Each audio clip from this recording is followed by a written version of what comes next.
Gostaria de convidar a todos a abrirem as suas Bíblias no livro de Efésios, Epístola de Paulo aos Efésios.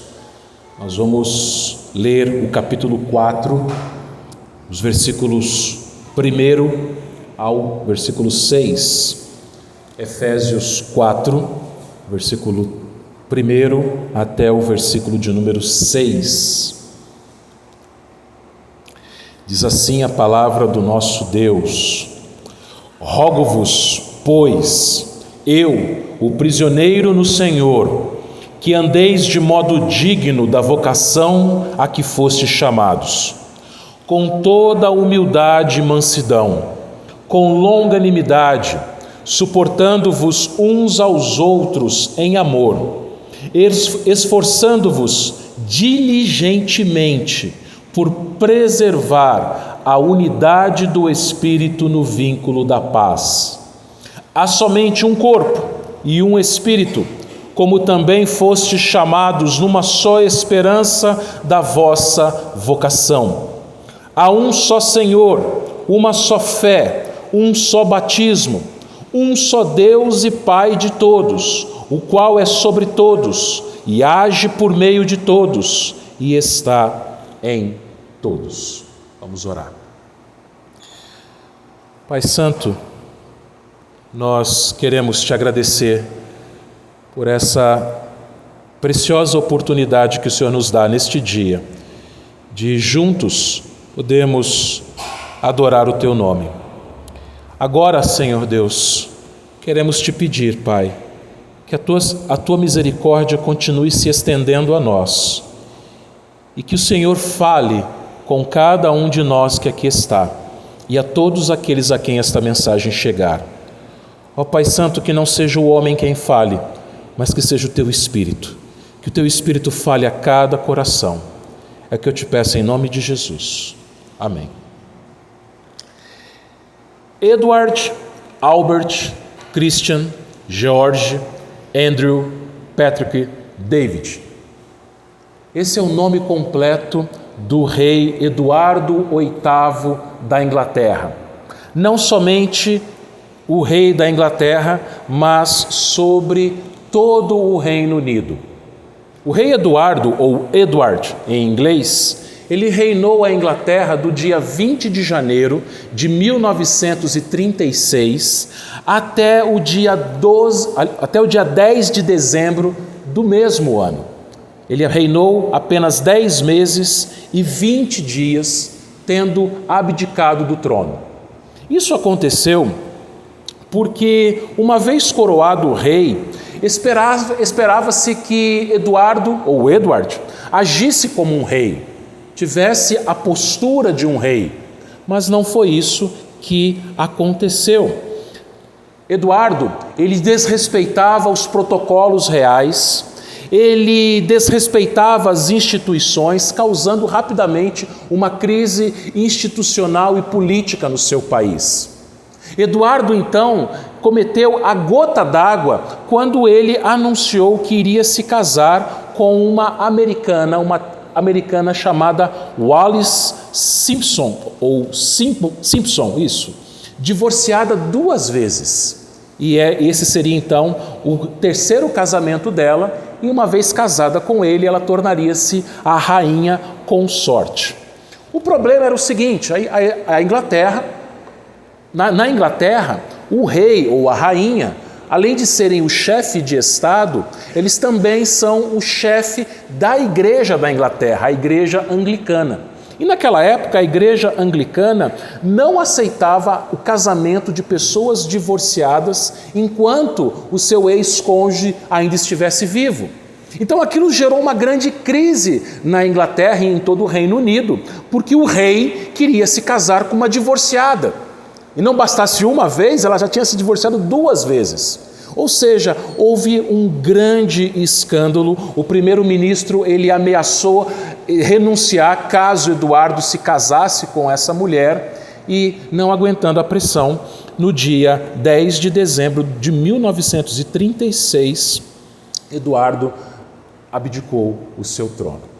É interessante uma coisa, meus irmãos, que antes dele se tornar rei, Eduardo sempre foi uma pessoa difícil, uma pessoa controversa, arrogante, amargurada, e ao ser coroado rei, esperava-se que ele mudasse, que ele se comportasse da forma digna de um rei, que ele respeitasse toda a instituição, todo o país e especialmente a igreja. Mas o velho Eduardo continuava lá, ele não se adequou às normas da monarquia, tornando-se então, tristemente, o rei com o menor tempo de reinado do seu país. Como eu disse, apenas 10 meses. No lugar dele reinou o seu irmão mais novo, George VI, pai da futura Rainha Elizabeth II. Essa sim se portou de modo digno da realeza, de modo digno da monarquia que ela foi chamada. E meus irmãos, não existe nesse mundo nenhuma posição, nenhum status que seja de maior honra do que ser um filho de Deus. Seja o rei ou a rainha da Inglaterra, seja o presidente dos Estados Unidos, seja alguém que ocupa um alto cargo público, seja quem for, não se compara à honra que é ser um filho de Deus. E se espera-se que um rei se comporte como tal, tenha uma vida coerente à sua posição, muito mais espera-se de nós, que somos filhos de Deus. Deus espera de nós um comportamento, não de um filho do mundo, um filho da ira, um filho da desobediência, mas um comportamento de alguém que foi adotado por Ele antes da fundação do mundo. É isso que Deus espera de nós, é isso que Deus requer de nós. Ele requer que a gente viva de maneira digna da vocação a qual nós fomos chamados. Nós somos chamados de filhos, filhas do Senhor Deus. E Paulo, ele começa o capítulo 4 falando exatamente isso. A epístola aos Efésios, meus irmãos, é uma epístola dividida em 2 partes. Aliás, é comum nas cartas de Paulo fazer isso. Na primeira parte, ele apresenta a sua doutrina e na segunda parte, ele aplica essa doutrina. Na primeira parte de Efésios, Paulo falou qual é o nosso chamado, quem nós somos em Cristo. Ou seja, nós somos o quê? Eleitos antes da fundação do mundo, adotados por Deus, fomos comprados, pelo Senhor Jesus Cristo, a nossa redenção, fomos perdoados, fomos selados com o Espírito Santo, nós estávamos mortos e Deus nos deu vida, nós éramos estranhos à aliança de Deus, agora fazemos parte da família da fé, nós não conhecíamos o mistério do Senhor, a sua palavra, agora nós conhecemos, porque Ele nos revelou a sua palavra. E Paulo concluiu essa primeira parte da sua doutrina falando que Deus faz, Ele é poderoso para fazer infinitamente mais do que tudo quanto pedimos ou pensamos. Então, Paulo apresenta na primeira parte quem nós somos, a nossa identidade em Cristo. A segunda parte, que é do capítulo 4 até o final da carta, o capítulo 6, Paulo então ele vai aplicar tudo o que ele falou. É como se Paulo falasse para a gente o seguinte: bom, gente, agora que eu falei para vocês quem vocês são em Cristo, a identidade de vocês em Cristo, agora eu vou falar a partir de agora o que Deus espera que vocês mostrem para o mundo. Ou seja, Deus espera que vocês sejam como Cristo. Que vocês demonstrem, vocês se pareçam com o próprio Cristo. E é isso que Paulo vai fazer aqui a partir do capítulo 4, que começa assim no primeiro versículo. Ele diz assim: rogo-vos, pois, eu, o prisioneiro no Senhor, que andeis de modo digno da vocação a que fostes chamado. Paulo ele inicia a segunda parte da sua carta com uma exortação. Ele diz: rogo-vos. É como se Paulo estivesse implorando, é como se Paulo estivesse fazendo um pedido muito intenso, muito forte. Paulo não faz uma sugestão, Paulo não fala assim: olha, se for possível, se der, se o sol estiver brilhando lá fora. Não, ele está implorando para aqueles irmãos e para nós também, porque é uma carta inspirada para toda a igreja. Então ele roga e ele fala que ele é um prisioneiro do Senhor. É interessante, meus irmãos, que nesta carta, Paulo vai falar muitas e muitas vezes, como eu já disse aqui, quem nós somos em Cristo. Lição de casa para vocês. Chegando em casa, ou hoje ou outro dia da semana, releia Efésios do capítulo 1 até o capítulo 3 e marque na sua Bíblia todas as vezes que está escrito em Cristo, de Cristo, nele, dele. Porque ali a gente vai enxergar qual é a nossa identidade, quem nós somos em Cristo. Isso porque, meus irmãos, é necessário isso, porque a nossa identidade está única e exclusivamente em Cristo. Nós não podemos pensar que somos alguma coisa fora de Cristo, porque isso pode, por exemplo, nos levar à soberba. Oh, eu sou um filho do rei. Não, você é, mas em Cristo. Fora de Cristo, você é um miserável pecador. Então, tudo que nós somos é em Cristo, porque, do contrário, nós agiremos e pensaremos com soberba. Nós vamos achar que somos merecedores de alguma coisa. E uma outra reação errada, se nós nos esquecermos quem nós somos em Cristo, é a autocomiseração. A gente ficar se vitimizando das circunstâncias, a gente ficar achando que nós somos pobres coitados diante das circunstâncias. É interessante que Paulo nos ensina contra esses dois maus, a soberba e a autocomiseração, aqui na Epístola aos Efésios. Por exemplo, lá no começo da carta, em Efésios 1:1, Paulo vai nos dizer, ele vai reconhecer que ele era um apóstolo. Lá em Efésios capítulo 1, versículo 1, o primeiro versículo da carta, fala Paulo, apóstolo. Ele era um apóstolo. Ele não era como esses de hoje em dia que se autodeclaram apóstolos. Ele era um apóstolo de fato e de direito. Por quê? Ele fala que ele era um apóstolo de Cristo Jesus por vontade de Deus. Então não existe arrogância da parte de Paulo, soberba, quando ele fala, eu sou um apóstolo. Mas ele fala, eu sou um apóstolo de Cristo Jesus por vontade de Deus. Então ele não age com soberba quando ele fala aqui quem ele é. Mas ele também, meus irmãos, não age com autocomiseração, com vitimismo, quando ele passa por tribulações. Aqui no capítulo 4, no versículo que a gente acabou de ler, o versículo 1, ele disse que ele era um prisioneiro. Então você vê que lá no começo da carta ele fala, eu sou um apóstolo. Aí as pessoas podiam pensar, mas ele fala assim, não, sou apóstolo de Cristo, por vontade de Deus. Não é por mim, não é pelos meus méritos, por aquilo que eu conquistei, por aquilo que eu estudei, mas é de Cristo, por vontade de Deus. Agora ele fala, eu sou prisioneiro. Paulo, como prisioneiro, ele não se vitimiza, ele não comete a autocomiseração. Tadinho de mim, eu sou um pobre coitado inocente. Dizem alguns que conhecem melhor que na cadeia todo mundo é inocente. Na prisão, na penitenciária, todo mundo é inocente. Ninguém cometeu crime algum, todo mundo foi preso injustamente. Paulo havia sido preso injustamente. Que crime Paulo havia cometido? Pregar o Evangelho. Mas Paulo não se vitimiza. Paulo não fala, coitadinho de mim, eu fui preso injustamente. O Estado romano fez uma injustiça comigo.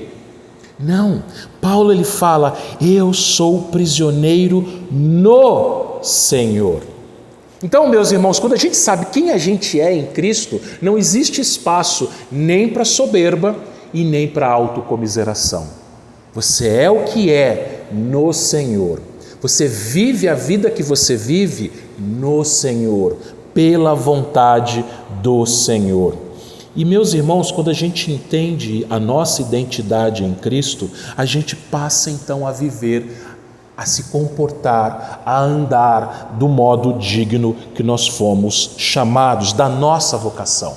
E a partir do versículo 2, Paulo então vai falar algumas virtudes. Quais as virtudes que se espera de alguém que em Cristo é tudo aquilo que Paulo falou nos capítulos 1 a 3?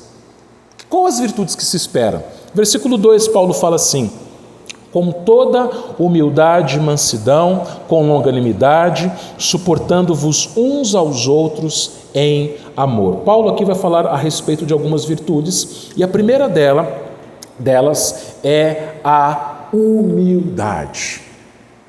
Com toda, não é com pouco e não é com muita, é com toda humildade, Paulo fala. Por que ele fala isso? Eu acabei de falar para vocês que Paulo nos alerta a respeito do cuidado que a gente deve ter com a nossa soberba. Paulo vai nos mostrar quem nós somos em Cristo, né? Capítulo 1, ele vai falar que nós somos filhos adotados, eleitos, fomos comprados pelo sangue de Jesus, fomos perdoados, fomos selados, recebemos vida quando nós estávamos mortos, nós somos salvos pela graça. E você pode olhar para tudo isso e agir com soberba. Sim, é possível. É possível. Em muitos meios cristãos isso é comum de se acontecer. Como se a salvação fosse por mérito próprio. Como se a salvação dependesse de si mesmo. Mas a teologia reformada, meus irmãos, nos ensina exatamente o que a Bíblia ensina. É pela graça, não é por mérito. E é em Cristo, não é em mim. Isso deve me levar a ser uma pessoa humilde, a não olhar para o outro com altivez, com arrogância. Não se achar melhor do que o outro, porque eu sou tão ruim do que o outro, ou até pior do que o outro. E Paulo, meus irmãos, ele está falando de uma humildade de mente, que não tem nada a ver com a autocomiseração. A humildade aqui ela vai atacar de novo soberba por um lado, a autocomiseração por outro lado. Em Romanos 12, versículo 3, Paulo escreveu o seguinte: porque pela graça que me foi dada, digo a cada um dentre vós, que não pense de si mesmo além do que convém, antes pense com moderação, segundo a medida da fé que Deus repartiu a cada um.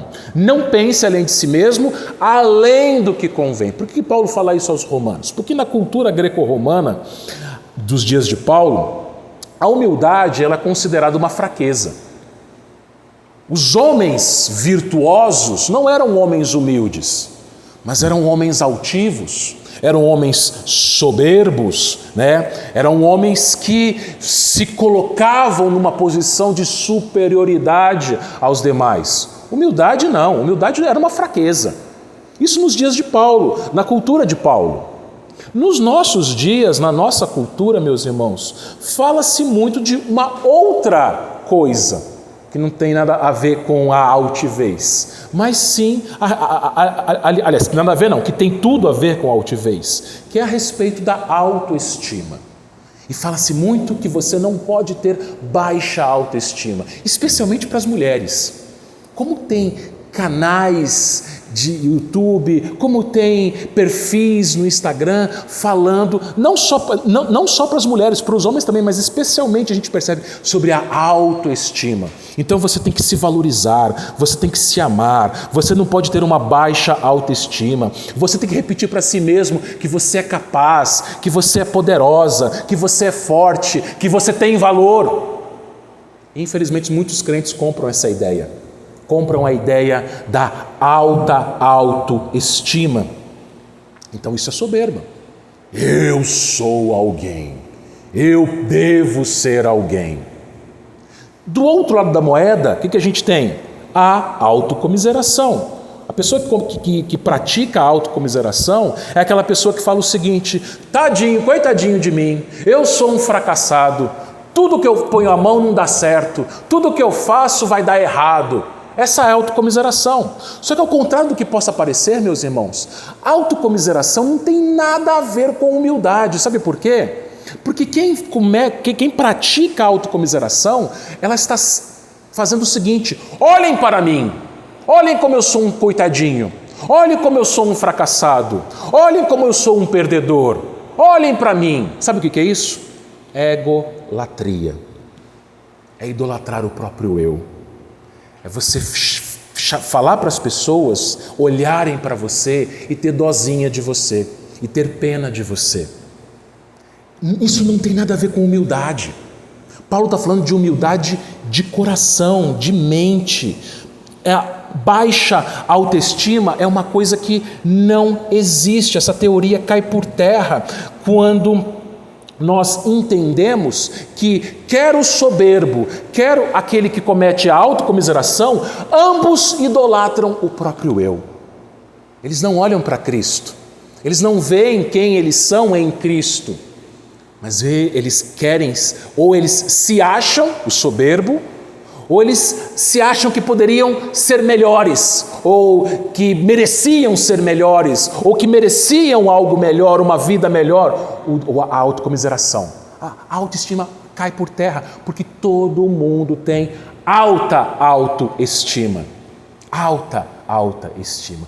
Todo mundo se acha melhor. Todo mundo acha que merece o melhor. Todo mundo acha que poderia ter algo melhor. Sendo que Paulo está falando aqui, meus irmãos, de algo bastante diferente.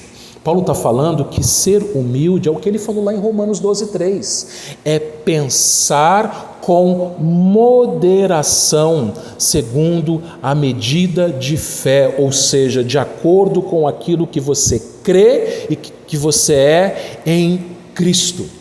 Então Paulo está falando o seguinte: não chame a atenção para si mesmo. Eu não fico falando para todo mundo, eu sou o apóstolo. Eu falo, sou sim apóstolo, mas em Cristo.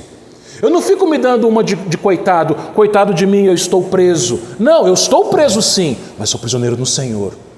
Então, irmãos, esta é a humildade que o Senhor requer de nós, que o Senhor espera de nós como seus filhos. Não de maneira hipócrita, chamando atenção para si mesmo, mas sendo humilde como Cristo é humilde, certo? Conta-se uma história, irmãos, a respeito de um grupo de turistas que foi conhecer a casa onde morou o grande compositor Beethoven, Ludwig von Beethoven. Depois que o guia turístico mostrou para aqueles turistas toda aquela casa, finalmente ele mostrou o piano de Beethoven. Contou a história daquele piano e ele falou para o grupo de turistas: olha, se vocês quiserem, vocês podem sentar-se ao piano e dedilharem algumas notas. Quase todos daquele grupo correram até o piano e queriam tocar nas teclas que Beethoven colocou os seus dedos. Quase todos, exceto um senhor que ficou recuado um pouco para trás. E aí o guia então chegou para esse senhor e falou assim: o senhor não quer tocar o piano de Beethoven? E esse senhor disse o seguinte: eu não me acho digno de tocar o piano de Beethoven. Sabe quem era este humilde senhor? Era ninguém menos que Ignacy Jan Paderewski, acho que é assim que fala, Paderewski, um dos maiores e mais brilhantes pianistas e compositores poloneses.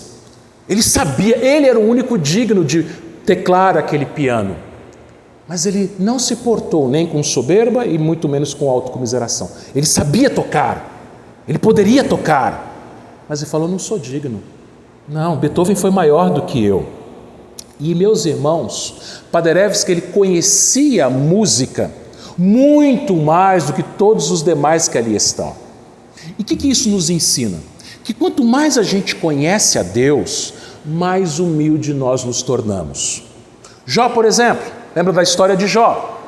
Jó, depois que ele reclama, e durante boa parte do livro, Deus no capítulo 38 aparece no meio de um redemoinho, coloca Jó na parede, fala assim: Jó, vem cá, vou te fazer algumas perguntas, me responda se você for capaz. E Deus faz isso no capítulo 38 até o 41. No 42, Jó fala assim: eu te conhecia só de ouvir. Eu pensava que eu conhecia o Senhor.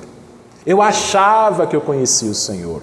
Mas agora os meus olhos te veem. Por isso me arrependo no pó e na cinza. Quando Jó conheceu a Deus com seus próprios olhos, ele se humilhou. Ele se humilhou. Paulo, meus irmãos, a mesma coisa.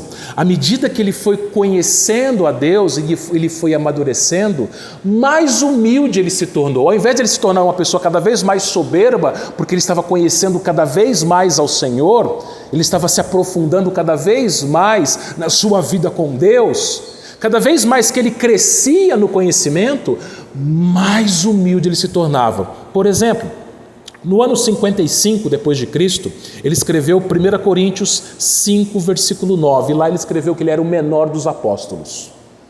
6 anos depois, no ano 61, ele disse aqui em Efésios, capítulo 3, versículo 8, que ele era o menor de todos os santos. Você vê que piorou. Ele era o menor dos apóstolos.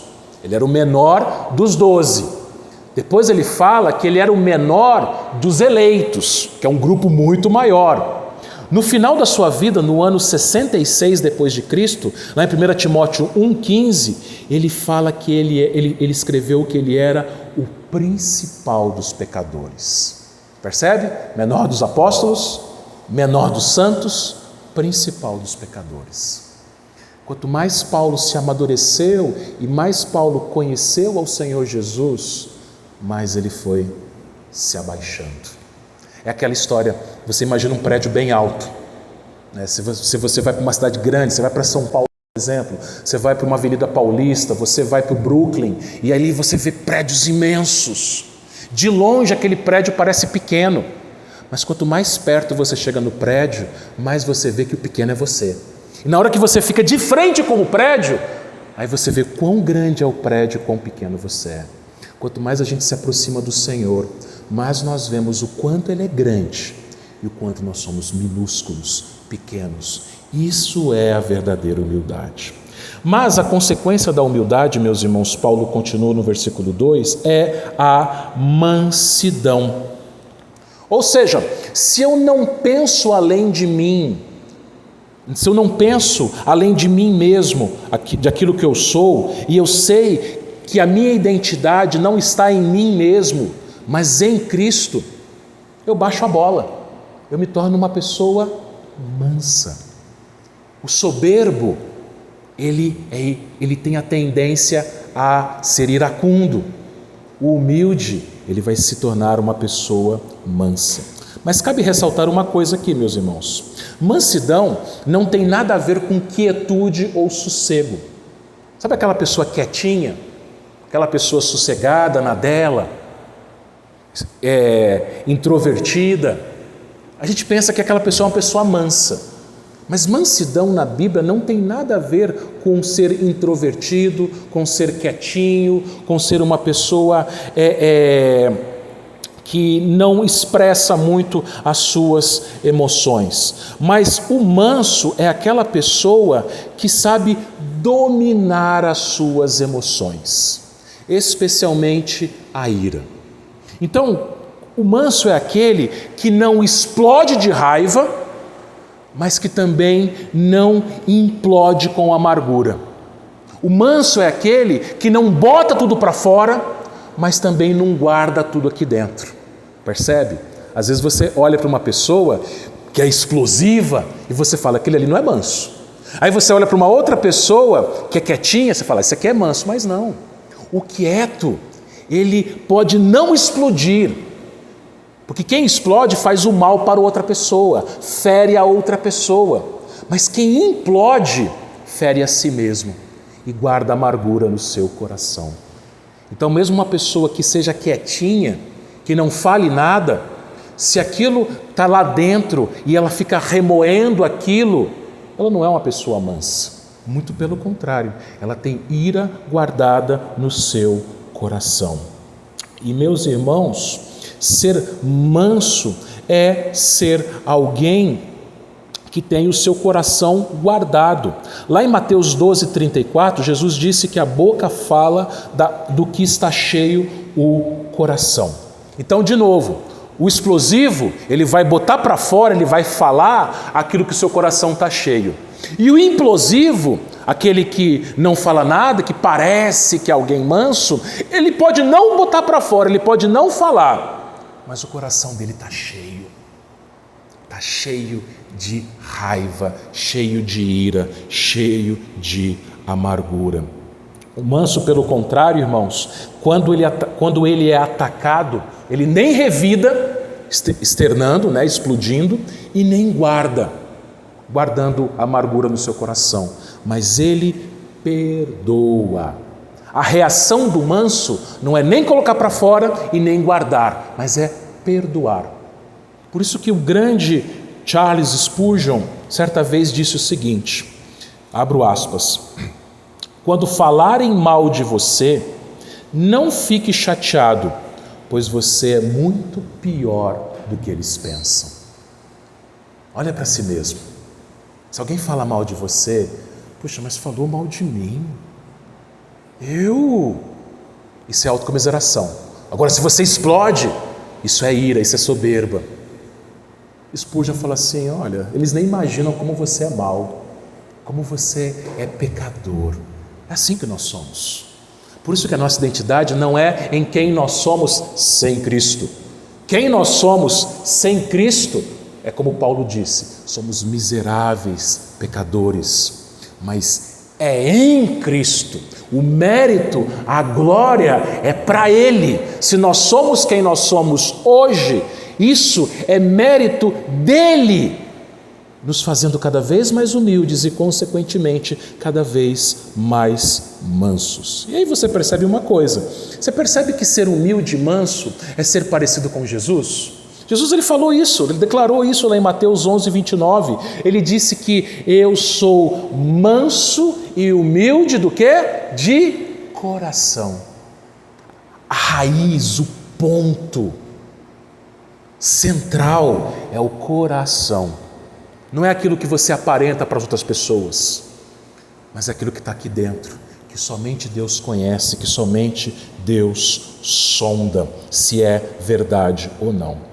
E uma terceira virtude que Paulo vai falar aqui, que vai ser consequência da humildade e da mansidão, ele continua no versículo 2, é a longanimidade, é você ser longânimo. E como eu disse agora há pouco na liturgia, e falo novamente, né? O pastor Ronaldo Lidório, ele sempre fala essa frase, que a longanimidade é a paciência estendida, ela começa onde a paciência termina. O que é ser longânimo? Longânimo é ser uma pessoa que tem o pavio longo. Já ouviu aquela expressão, pavio curto? Tal pessoa tem pavio curto. Às vezes você mesmo já falou, né? Eu tenho pavio curto, não mexe comigo, não pisa no meu calo. Eu não vou levar desaforo para casa. O longânimo é aquela pessoa que tem um pavio quilométrico, um pavio longo, né? Nós vimos na nossa leitura da liturgia, lá no Salmo 103, versículos 8 a 10, que o Senhor é misericordioso e compassivo, longânimo e assaz benigno, não nos repreende perpetuamente, nem conserva para sempre a sua ira, não nos trata segundo os nossos pecados, nem nos retribui consoante as nossas iniquidades. Então, ser longânimo é ser como Deus, é ser como Cristo. Olha a paciência longa que o Senhor tem com a gente. Todo dia a gente peca e muitas vezes a gente comete o mesmo pecado todo dia. E o Senhor não nos trata segundo os nossos pecados, não nos retribui segundo as nossas iniquidades, porque Ele é longânimo. E se você se parece com Cristo, se você e eu somos quem nós somos em Cristo, espera-se que você se comporte como Ele. Seja alguém longânimo, alguém que tenha paciência com os erros do seu irmão, com as fraquezas do seu irmão, com as limitações do seu irmão, com os pecados do seu irmão.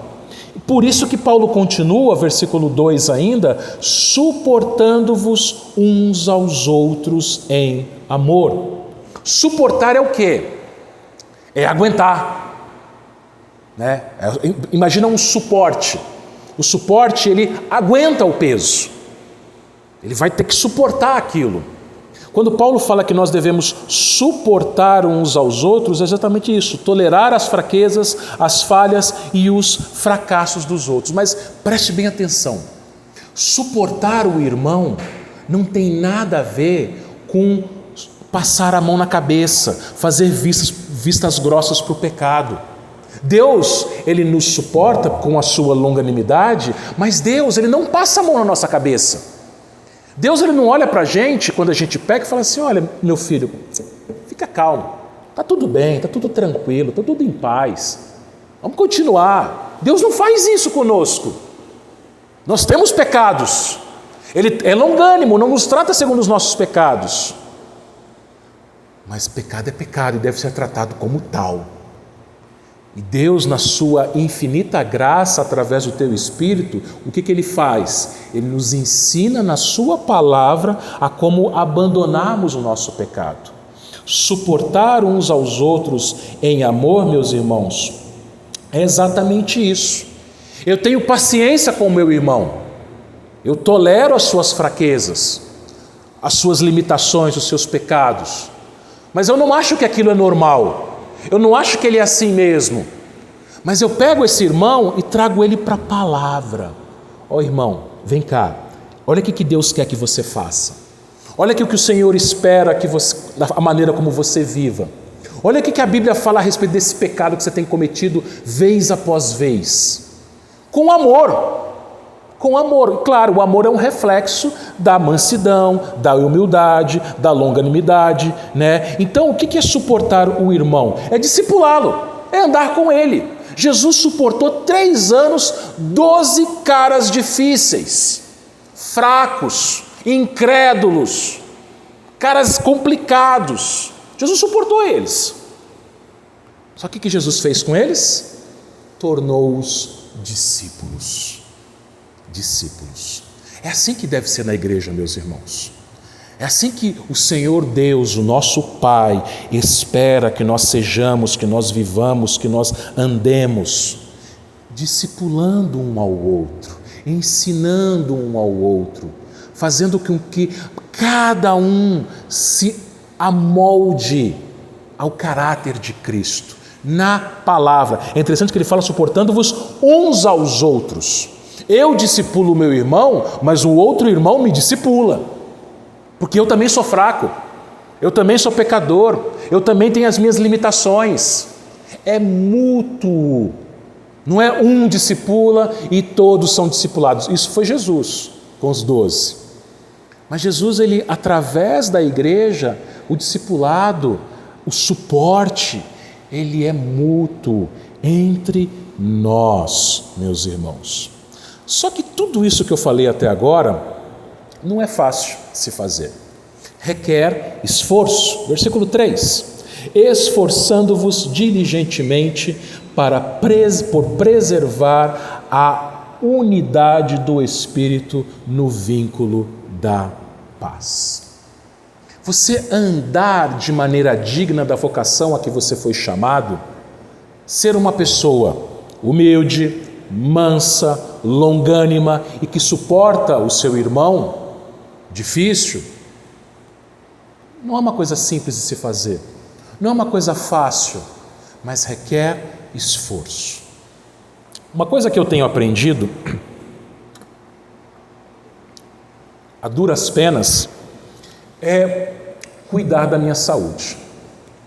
Então eu sou hipertenso, tenho 2 hérnias de disco na coluna lombar, tenho colesterol alto e um monte de outras nhacas, um monte de outros problemas de saúde, né? Uma pessoa de 44 anos, quase 45, tem. E o que eu tenho que fazer, fisicamente falando? Eu preciso ter uma alimentação saudável e preciso praticar alguma atividade física. Então o que eu passei a fazer? Uma dieta séria. E, por causa da minha coluna, não posso fazer musculação, por enquanto, pelo menos, natação. Então, tenho que nadar e praticar, nadar e manter a minha dieta. Mas você pensa que é fácil fazer dieta? Pensa que é fácil cortar doce? Cortar gordura? Pensa que é fácil abandonar os carboidratos? Pensa que é fácil você ficar 1 hora nadando borboleta com os braços assim e voltar para casa com o braço doendo? Como dizem os educadores físicos, né? No pain, no gain. Sem dor, sem ganho. Não é fácil você fazer uma dieta, ir para a academia, ou ir para uma piscina, ou fazer uma caminhada, uma bicicleta. Não é fácil. Mas deixa eu contar uma coisa para vocês. É muito, muito, muito mais fácil você cuidar da sua saúde do que você cuidar do seu coração. É muito, muito, muito mais fácil você voltar para sua casa com o corpo dolorido de exercícios físicos, você fechar a boca para as coisas gostosas que você vai ter que parar de comer, ou reduzir pelo menos, do que você fazer o que Paulo está falando aqui no versículo 2, ser uma pessoa humilde, mansa, longânima e suportar aquele irmão difícil. É muito mais fácil fazer academia e comer comida saudável. Muito mais fácil. Por isso que Paulo fala, meus irmãos, que é necessário esforço, esforçando-vos diligentemente, é disciplina. Você não tem disciplina para ir para a academia? Você que frequenta a academia aqui, alguns irmãos eu sei que frequentam, você não é disciplinado? Você não vai lá todo dia? Você é disciplinado. Se você faz uma dieta, você não faz com disciplina? Você é disciplinado. Você que é um bom profissional, você não faz com disciplina o seu trabalho? Você é disciplinado. Agora, uma disciplina ainda maior é para você andar de maneira digna da vocação que você foi chamado. É você viver para o Senhor. É você ser como o Senhor. Isso é muito difícil. Paulo não esconde. Paulo não faz propaganda enganosa. Paulo fala, você tem que se esforçar. E não é pouco não, é diligentemente, é com disciplina, é todo dia. Todo dia você se alimentando da palavra de Deus, todo dia você orando, todo dia você buscando comunhão com o Senhor, todo domingo estando na igreja, pode estar chovendo, pode estar sol, pode estar frio, pode estar calor, pode ser qualquer circunstância, você está na igreja todo dia, todo domingo aliás, todo dia não, mas todo domingo. Eu tenho que suportar aquele irmão difícil, mas e daí? Eu também sou difícil. Aí vem a humildade, aí vem a mansidão, e aquele meu irmão me suporta. Eu tenho que ouvir aquele irmão lamuriando a mesma coisa todo domingo. Tem hora que a gente fala assim, eu não aguento isso. Mas Paulo fala, é esforço. Esforçando-vos diligentemente por preservar a unidade do Espírito. Agora eu vou falar uma coisa. Essa unidade que Paulo está falando aqui não é algo natural. A pessoa não precisa ser convertida para ter uma vida saudável. A pessoa não precisa ser convertida para ter uma alimentação regrada. A pessoa não precisa ser convertida para ser um grande atleta. Não precisa de Espírito Santo para essas coisas. Não precisa. Porque é natural, é físico. Agora, esse esforço que Paulo está falando aqui, meus irmãos, ele fala aqui, é a unidade do Espírito. É o Espírito Santo que faz, então é só crente, quem tem o Espírito. Tudo isso que Paulo está falando vai ter um foco, que é a unidade. A igreja, meus irmãos, não é um apanhado de pessoas. A igreja, meus irmãos, não é um bando de gente espalhado. A igreja é um corpo, a igreja é uma família, a igreja é um organismo vivo que deve estar unido. Isso só é possível através do Espírito Santo. É o Espírito Santo quem nos move a esse esforço que Paulo está falando aqui. E isso é obtido num ambiente de paz. Por isso que ele fala no vínculo da paz. Ou seja, eu quero ter paz. Mas não é paz a qualquer custo, mas é a paz no Evangelho. Paz, meus irmãos, de novo, não é fazer vista grossa para o pecado, não é fingir que não vê. Eu tolero o meu irmão na frente dele, mas nas costas eu falo mal dele. Isso não é paz. Isso não é paz. Paz é algo que vem do coração, de novo. É algo interno. Nós vivemos em paz uns com os outros. E qual que é a base disso tudo? Paulo então vai narrar nos 3 versículos finais: há somente um corpo e um espírito, como também fostes chamados numa só esperança da vossa vocação. Há um só Senhor, uma só fé, um só batismo, um só Deus e Pai de todos, o qual é sobre todos e age por meio de todos e está em todos. Paulo ele começa a sua carta, a primeira parte, lá no capítulo 1, versículo 3 em diante, até o 14, falando da Trindade. Você lembra? O Pai nos adotou, nos elegeu, o Filho, ele nos redimiu e nos remiu, e o Espírito Santo nos selou. Ele começa falando da Trindade, lá no capítulo 1.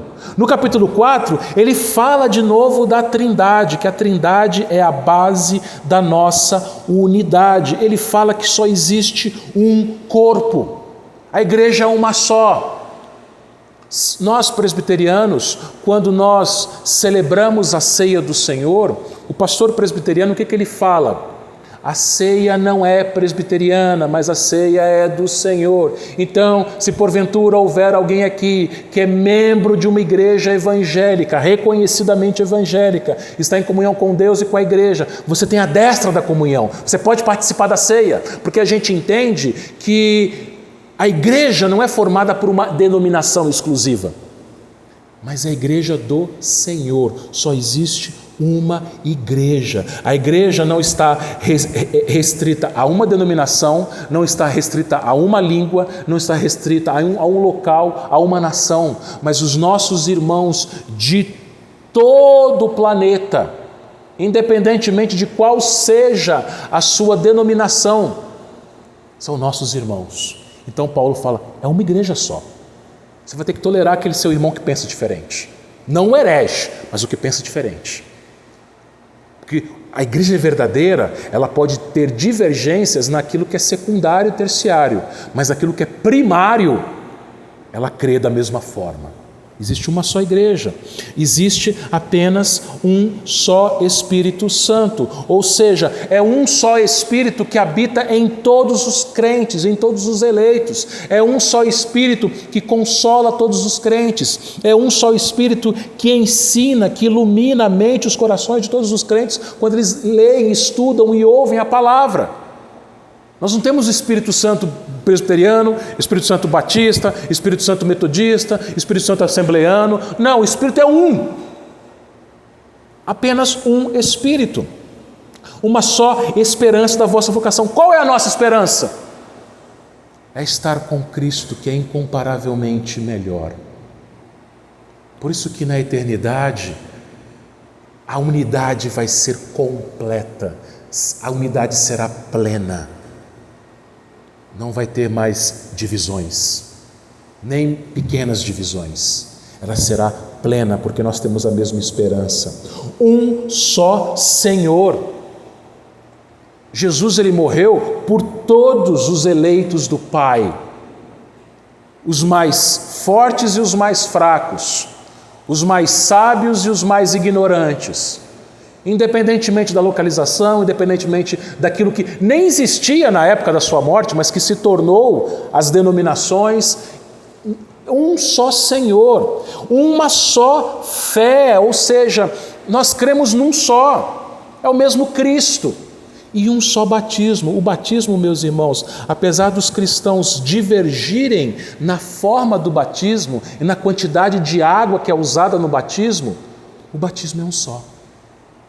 De novo, por isso que nós presbiterianos não rebatizamos irmãos nossos que vêm de outras igrejas que praticam o batismo por imersão. Nós praticamos por aspersão, mas nós, presbiterianos, reconhecemos que o batismo por imersão, praticado em outras denominações, também é válido. Nós não praticamos a imersão, mas nós não desprezamos a imersão. Por quê? Porque existe um só batismo. Podemos ter divergências na quantidade de água e na forma, mas é um só batismo. Um só Deus e Pai de todos, que é sobre todos e age por meio de todos, está em todos. Todos os crentes oram para o mesmo Pai, tem um só Pai. Todos os crentes. Se a gente vai numa igreja, qualquer igreja que seja, que é realmente evangélica, por mais fraca que ela seja, Por mais uma teologia mais divergente que ela seja, ali tem gente crente. Tem irmãos aqui, alguns de vocês aqui, que vieram de igrejas onde a palavra não é pregada. Mas você sabe que ali tem gente crente, não é verdade? Ali tem gente que é fiel, gente limitada no conhecimento da palavra, mas que gente que é crente. Tem gente que ora, fala com Deus. Aliás, muitas vezes irmãos nossos de outras denominações oram mais que nós presbiterianos, para vergonha nossa, porque só tem um Pai a quem nós oramos, que age através de nós. Meus irmãos, concluindo, olhe para a sua vida nesse momento. Agora você e eu vamos olhar para as nossas vidas. Como têm sido as suas reações diante das pessoas que estão ao seu redor, especialmente dos seus irmãos da igreja? Como que você tem reagido aos irmãos? Como você tem se comportado diante das circunstâncias que você tem vivido? Será que você tem se vitimizado? Será que você tem praticado a autocomiseração? Será que você age com soberba diante de irmãos? Você se acha melhor, superior? Você pode até não falar isso, mas lá dentro você pensa isso? Será que isso tem acontecido na sua vida? Será que, porventura, você tem acreditado nas mentiras do diabo, que tentam falar que você é uma pessoa que não deveria estar na igreja, tentando fazer com que você enterre seus dons, tentando fazer com que você pense que Cristo, que Deus não te ama? Sem Cristo, de fato, nós somos as piores das piores pessoas. Sem Cristo, de fato, nós somos miseráveis pecadores. Mas nós temos Cristo agora. E agora nós somos filhos de Deus. É em Cristo a nossa identidade. É em Cristo a nossa identidade.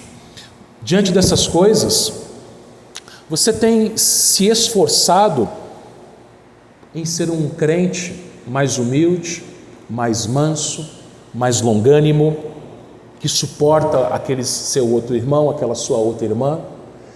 Você tem vivido a sua vida cristã de maneira a se esforçar? É uma outra pergunta. Ou seja, você tem vivido realmente da maneira digna da vocação a que você foi chamada? Você realmente vive como um filho de Deus? Meus irmãos, se o mundo espera que os reis e rainhas se comportem de acordo com a sua posição, Deus espera que nós nos comportemos como filhos dele. Não filhos do rei ou da rainha da Inglaterra, mas filhos de Deus, irmãos do Rei dos Reis, o nosso Senhor Jesus Cristo. Então que Deus tenha misericórdia de nós, meus irmãos. Que Deus nos ajude a sermos uma igreja de fato, não de palavra, mas de fato unida entre nós como igreja local, essa igreja que o Senhor nos colocou, sermos unidos de verdade. Não é fácil, requer esforço, muita disciplina, da sua parte, da minha parte, da nossa parte, mas que Deus nos ajude, nos dê da sua graça para isso. E se porventura houver aqui alguém entre nós que ainda não faz parte desta igreja, da igreja do Senhor Jesus Cristo, que ainda vive na vida antiga, na vida de desobediência, olhe para aquilo que o Senhor Jesus fez na cruz, arrependa-se dos seus pecados, creia no Senhor Jesus Cristo e torne-se parte desta família, una-se a esta família para a glória do Senhor Deus. Que Deus os abençoe, irmãos. Amém.